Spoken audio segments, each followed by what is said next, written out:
கிறிஸ்துவுக்குள் மிகவும் பிரியமான தெய்வ பிள்ளைகளை, பரலோகமன்னா நிகழ்ச்சியின் மூலம் உங்களை சந்திப்பதில் என் இருதயம் கர்த்தருக்குள் மிகுந்த மகிழ்ச்சி அடைகிறது.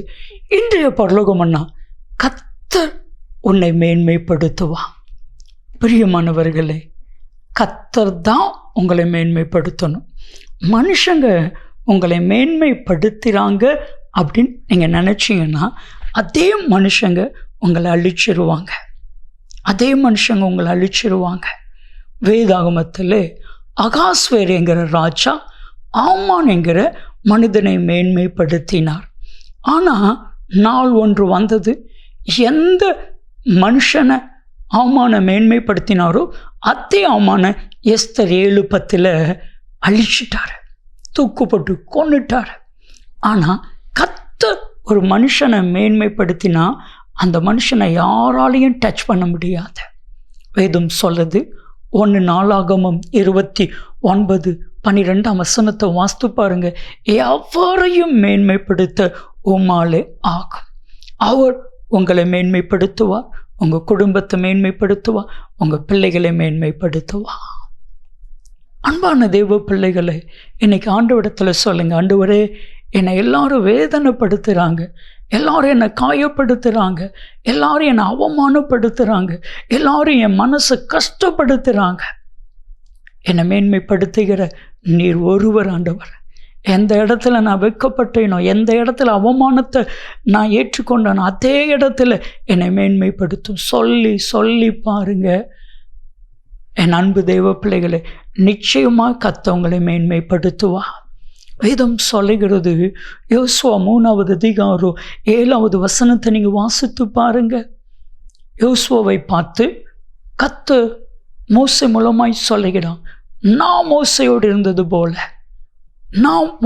இருந்தது போல உன்னோடு கூட இருப்பேன் என்பதை இந்த ஜனங்கள் எல்லாரும் காணும்படி இவர்கள் கண்களுக்கு முன்பாக நான் உன்னை மேன்மைப்படுத்துவேன். ஆண்டவர் சொன்னது தான், நான் உன் கூட இருக்கிறேன் என்பதை இந்த ஜனங்கள் காணும்படி நான் மேன்மைப்படுத்துவேன்னு சொன்னார், செய்து காட்டினார். நம்முடைய தேவன் சொல்லுகிறவர் மாத்திரம் அல்ல. சங்கீதம் 33:9 வாஸ்து பாருங்க. அவர் சொல்ல ஆகும், அவர் கட்டளையிட நிற்கும். என்னாகமம் 23:19 வாஸ்து பாருங்க. அவர் சொல்ல ஆகும், அவர் கட்டளையிட நிற்கும். பொய் சொல்ல மனிதனல்ல, மனமாற மனுப்புத்தினும் அல்ல. யோசுவாவை மேன்மைப்படுத்துவேன் என்று சொன்னார். ஒரு யோர்தானை 2 பிளந்து மேன்மைப்படுத்தினார். இப்போ இஸ்ரவேல் ஜனங்கள் எல்லாரும் மோசையை பார்த்ததை போல பார்க்குறாங்க.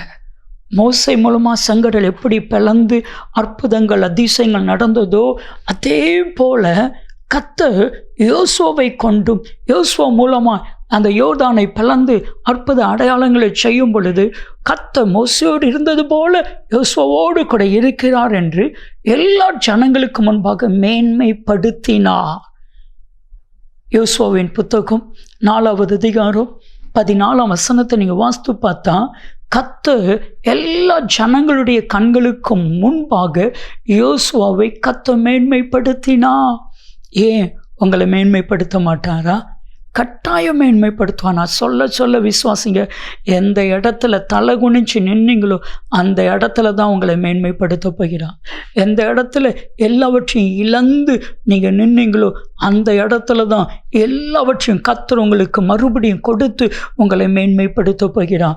யாரெல்லாம் உங்களை அற்பமாக எண்ணினாங்களோ, அவமானமாக நினைச்சாங்களோ அவங்க நடுவில் தான் கர்த்தர் உங்களை மேன்மைப்படுத்த போகிறார். கர்த்தர் மேன்மைப்படுத்துகிறத யாராலையும் தடுக்க முடியாது. ஜெபிக்கலாமா? அன்பின் பரலோக பிதாவே, பரலோகமான நிகழ்ச்சி பார்க்கிற ஒவ்வொருவரையும் நீர் மேன்மைப்படுத்துவீராக. குடும்பத்தில் மேன்மைப்படுத்துவீராக, சமுதாயத்தில் மேன்மைப்படுத்துவீராக, இந்த உலகத்தில் மேன்மைப்படுத்துவீராக. அப்படி செய்கிறதற்காய் நன்றி. இயேசு கிறிஸ்துவின் நாமத்தில் ஜெபிக்கிறோம் ஜீவனுள்ள பிதாவே, ஆமென். கர்த்தர் உங்களை மேன்மைப்படுத்துவார். நன்மையும் கிருபையும் ஆசீர்வாதங்களும் நிச்சயமாய் உங்களை தொடரும்.